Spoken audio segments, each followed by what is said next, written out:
Hello everybody, and today's project is the pump and reservoir combo, specifically sleeving these cables that come with it, because as you can see they are not really going to match our system where everything else has nice black stealth looking sleeved cables. We've got these colorful wires, so we're going to pull apart these connectors. We've got some sleeving here by Phoenix, and here is a sped up video of me pulling apart the reservoir combo here, because it wasn't as easy as you think, but here we are, it's pulled apart. So this is the D5 pump, and this is how the coolant gets circulated through the system. It requires to be continually lubricated with the liquid, so if your pump was to run dry, if you ran it without any liquid, you can severely damage it and pretty much have to buy a new one. So here we are going to grab our Phoenix sleeving here and start measuring out how long each piece should be, and just checking that we have enough length. And I didn't pre-measure this because I bought the two components from two different places, but it looks like we have just the right amount of sleeving to get this job done. So here is the PWM pump header for the pump itself. This controls the speed, and we're going to have to pull apart the connector here so we can get the sleeving on. Now, I don't have the correct tool yet for this project, but a little mini screwdriver here will do the job. We just have to flatten out the little pin and push it through the back of the connector while at the same time pulling on the cable, and it will pretty much pop out quite smoothly. Takes a couple goes, but we do get it in the end.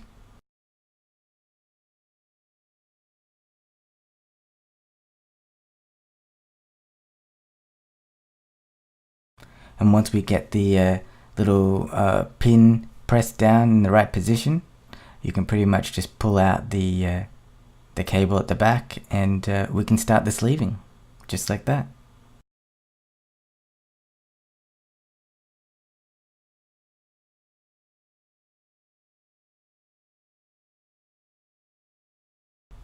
And there we have it, guys. That's the cables removed from the 4-pin connector there for the pump, and these are what the cables look like when they're out of the connector.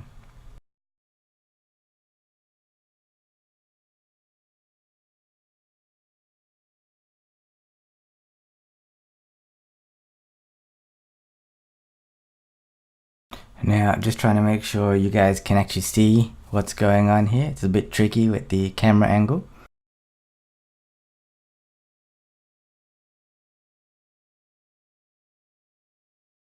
I'm going to grab the sleeving here and just cut off the end here.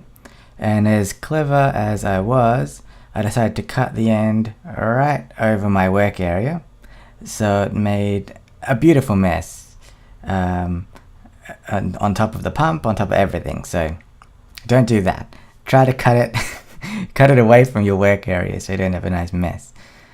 But nothing got in the wrong spot, so everything's good. Now we're going to grab our heat shrink and feed it on the end of the freshly trimmed sleeving, because at this point it's the easiest to get on there.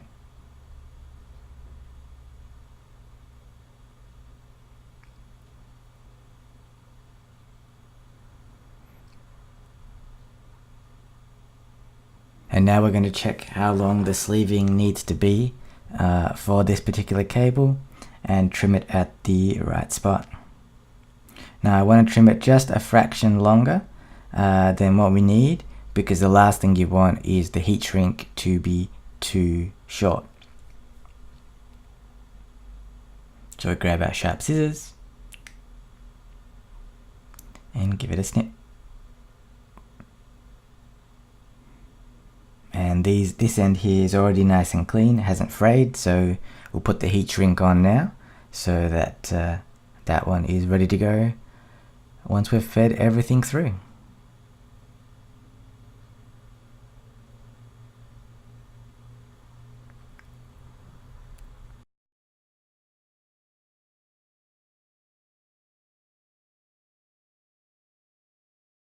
And now comes the fun part, threading through these 2 power cables through a single length of sleeving.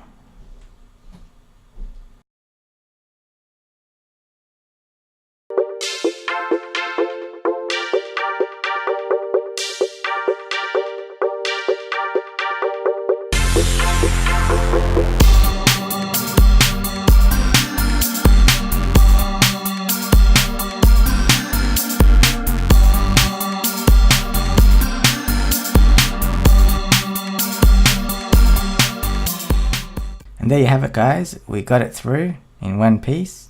It looks pretty clean. And now we can start working on the heat shrink for the ends of the cable. You want to push up the sleeving as far as you can go, and then pop the heat shrink quite close to the end as well.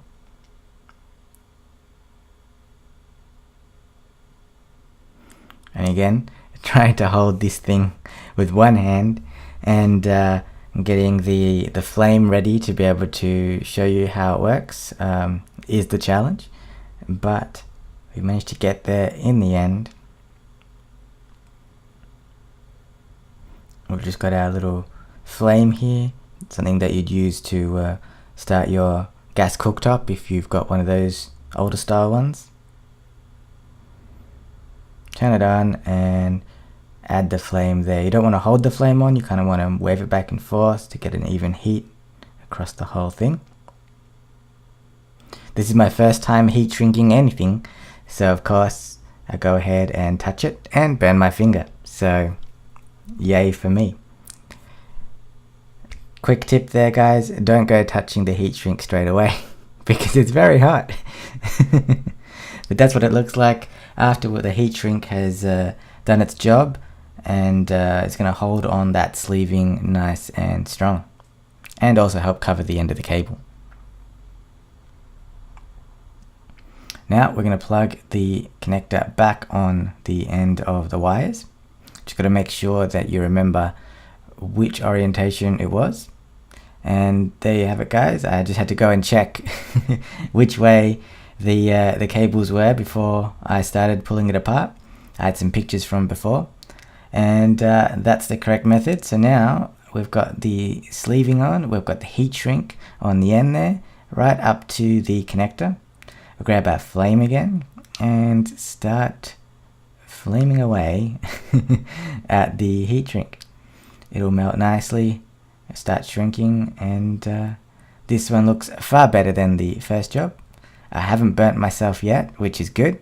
I've learnt my lesson, and this is what it looks like. Nice clean job. Wasn't really that hard, and makes your cables look 100 times better. Now here we are going to try and pull apart the connectors for the power. This is the Molex connector here. Now you can see it looks a little bit different compared to the fan header or the fan cable there. It's actually got these little wings on the side of the connector that you press down with the screwdriver or the fine tool that you have there to be able to actually pull it out of the plug. Now we will have to pull them out a little bit before we go to plug the connector back in, because the little wings do get pressed down a bit too much when I was working with them. Now as you can see inside the connector, this is what it looks like before you take out the wire. And my little screwdriver here does the job pretty well. So if you don't have the official tool for Molex cable disconnecting, you don't have to worry. Just use a small screwdriver like this one. And then we just want to be pressing against the little wings of the connector there and giving it a pull as well at the same time. And it'll come out pretty easy.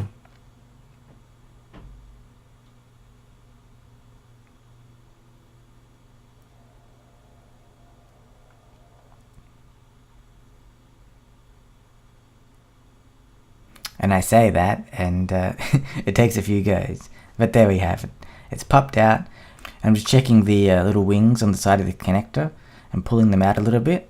I probably should have done this after I threaded the sleeving on, because it'll make it easier and it won't get caught in things. But this is what the little wings actually look like. So that's what you're pressing down with the screwdriver to help disconnect it from the plug itself. Now we grab our sleeving. This is the last piece, and it's a miracle that I just had exactly the right amount. We measure it out to get the right length and then trim it just at the right spot. And we want to trim it just a bit longer than what the actual cable is, because we can always trim it a bit more, but you can't add on any more sleeving. So the last thing you want is to have it too short, especially if you've got a limited amount of sleeving. We grab our heat shrink and place them on the ends. Looks like it doesn't fit, but it does, just like that. Do it on the other end as well.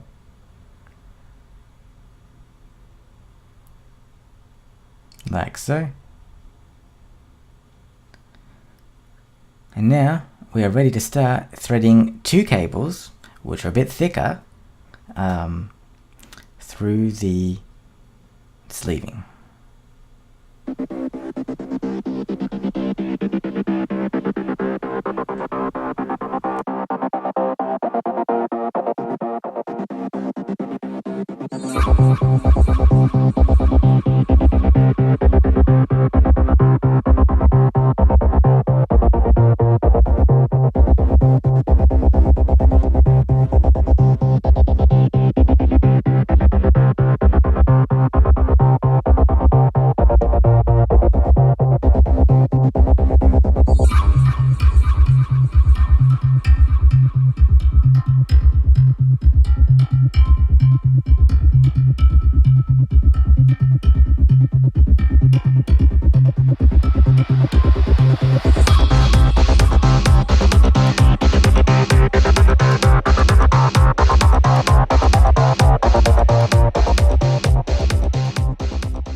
And there we have it, guys, all threaded through.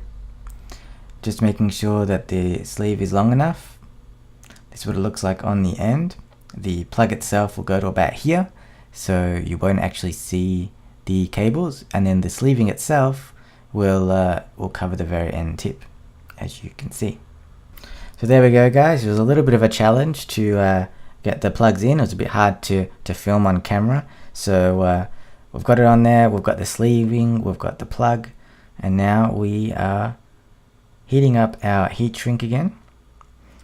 Each time you do your heat shrinking, it gets better and better, because you learn from your mistakes, you learn positioning and how much flame you need. I think this one's looking really nice. Now the plug on this is white, but it doesn't really matter, because it's going to be at the back of the case and you will not see it whatsoever. It's just a sleeving. The whole point today is to get the sleeving on there so we don't see the ugly colourful cables. Then we've got the other end on the pump side. Again, really hard to get the right shot for you guys to be able to do the job and get the shot for you. But here's the flame. Here's the heat shrinking away. And it's recommended doing it from underneath because of the direction the flame goes. But I managed to get it on there, and it looks pretty good. And there you have it, guys. That's how you sleeve your power connectors on your PWM pump. Now this is the first ever sleeving job I've ever done, and I think it turned out pretty well. If you enjoyed this video, make sure you give it a thumbs up. There's many more to come for this whole project. And if you have any questions, make sure you put them down in the comment section below. And until next time, have a great day.